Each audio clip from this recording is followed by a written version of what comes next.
Hello, everyone, and welcome once again to the Temple Institute Parsha class. My name is Gedalia Meyer, and I'm podcasting from Maladumim in Israel. As far as we can tell, questions concerning good and evil have been with us since the dawn of recorded history. There is no good reason to doubt that these questions go back to thousands of years further than that, perhaps to the very beginnings of modern human beings.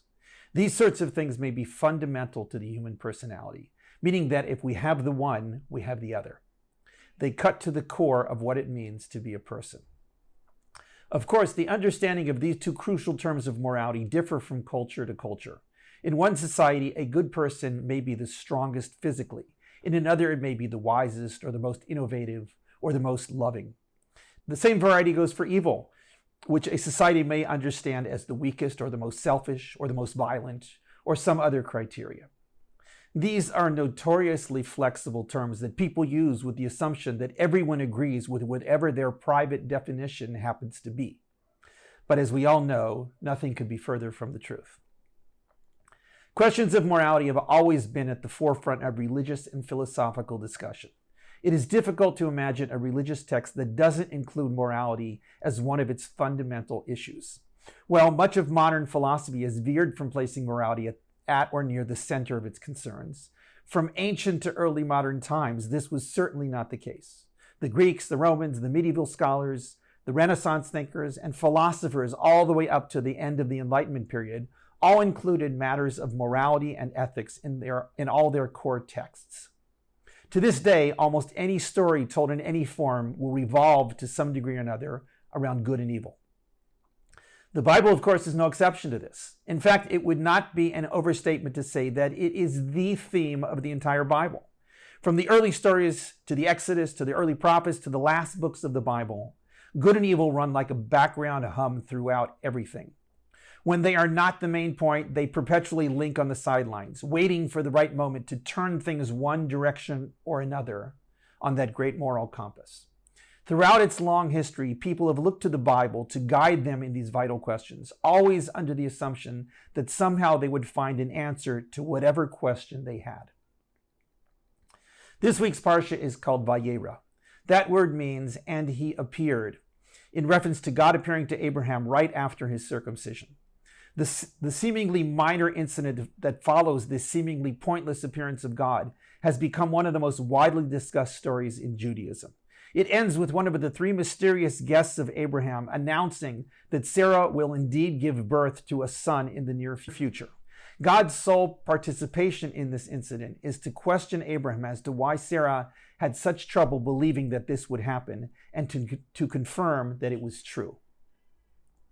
But the story goes on with an abrupt switch of scene. The guests look towards the plain of Sedome or Sodom and head in that direction. God then decides to inform Abraham of his plans concerning that region. This area south of the Dead Sea and the lowest city on the face of the earth had apparently been steeped in evil. God's plan was to destroy the various towns in the area, including the infamous Sodom and Gomorrah. Abraham's immediate reaction to hearing of this impending doom is to beg God to relent if a certain number of redeeming individuals could be found in the towns. In what appears to be a prophetic version of haggling, Abraham manages to talk God down to a minimum of 10 righteous individuals being sufficient to spare the towns. The bargaining ends abruptly at this point with no definitive conclusion as to what would actually happen on the ground.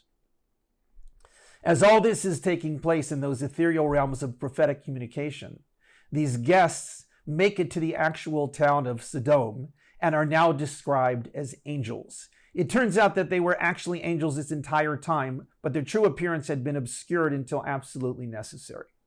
The single person who greets them is Lot, the nephew of Abraham, who traveled with him on the epic journey from his birthplace to the promised land of Canaan. Shortly after arriving in Canaan, Lot had decided to part ways with Abraham over issues of grazing land. Lot ended up in the plain of Sodom, which at the time was quite fertile and green. It turns out that he was the only person in the area who had any redeeming qualities worthy of being spared the fate of the region. What follows next is nothing short of bizarre, even by biblical standards. The people of the town barge down on Lot's doors to allow them access to the mysterious guests he has taken in. What nefarious purpose these townspeople had in mind is left unclear, but we can assume the worst.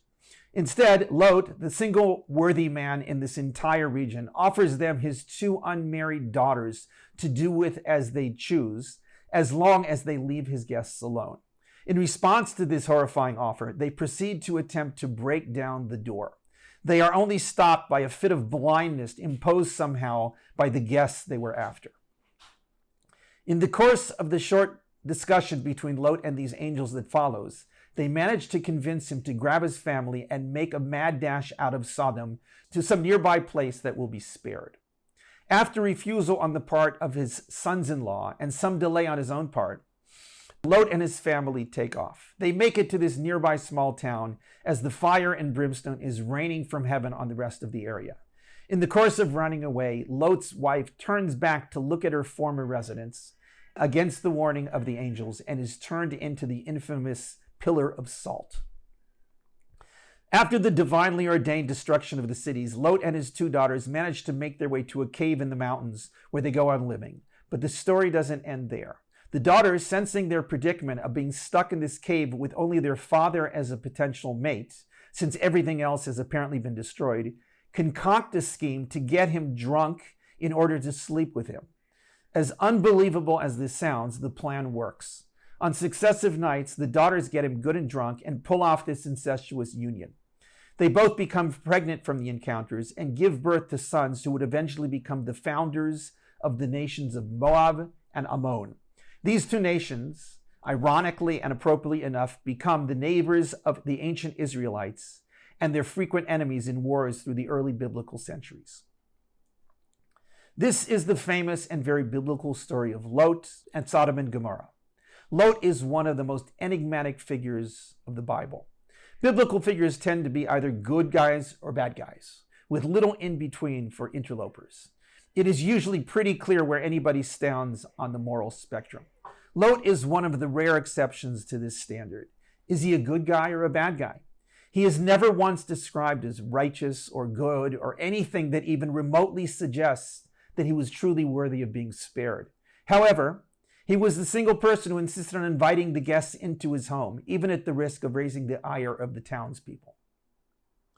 When the angels are whisking him away and with his family out of town, we don't get the impression that they are doing this because he was such a paradigm of righteousness. Instead, it seems that he was lucky in making the right move at the right time. His salvation is due to divine pity, an exception to the general rule of absolute justice and letting the cards fall where they will. Even after being spared, he dilly-dallies and bargains with the angels. When in the cave, after witnessing the classic biblical example of fire and brimstone destroying the evil, he allows himself to get seduced through intoxication twice and to father children through the most unimaginable form of incest. Is he a good guy or a bad guy? There is no clear answer to this question. Perhaps the reason for this is that there is this huge gray area of the morality scale, and Lot falls right into that chasm. If we compare him to the lofty standards of Abraham, there is no question that Lot is pretty low on the scale. If, on the other hand, we compare him to the people of Sedome, then he is pretty high on the scale. So where we place him depends on what sort of bar we are setting. Somewhat ironically, this serves as a biblical formula for good and evil in general. While there is an absolute scale of good and evil that is defined in one manner or another throughout the Bible, there is another scale that is much more flexible. This scale depends on where one is coming from. If one was in Lot's shoes, living in the corrupt cities of Sodom and Gomorrah, and managed to stay above the moral morass of the people of those towns, then they would have indeed been worthy of being spared that fate. If, on the other hand, one was living within the lofty sphere of the influence of Abraham, Lot's behavior would have been downright evil. While offering up his daughters to the lustful and violent whims of the people of Sedome would seem irredeemably evil on any moral scale, on the scale of what was happening on the ground in Sedome, it was still not as evil as everything else. While it seems impossible to imagine Abraham or anyone else who has any regard for normative morality stooping to these incestuous relations, not once but twice, Lot was alone in that cave, not knowing what fate awaited him. In situations like that, perhaps some of the normal walls are breached. We don't know what we would have done under those circumstances. We can look at Lot and scream evil, but we have not walked that mile in his shoes. In essence, the Bible is saying, through this apocalyptic story, that we are all, to some extent, Lot. We wouldn't dream of incest with our children, let alone offering them up as a sacrifice to a violent mob, but we all have our own red lines. That line is where our moral scruples fall apart and we just let things happen. Are we evil for falling flat on our faces when the pressure is up and the chips are down? Are we good when we rise above the fray and manage to walk away from evil, even though we do nothing to make things better? Who can answer these questions? They may have no answers, but we must ask them to ourselves if we wish to be called human beings. Shabbat Shalom.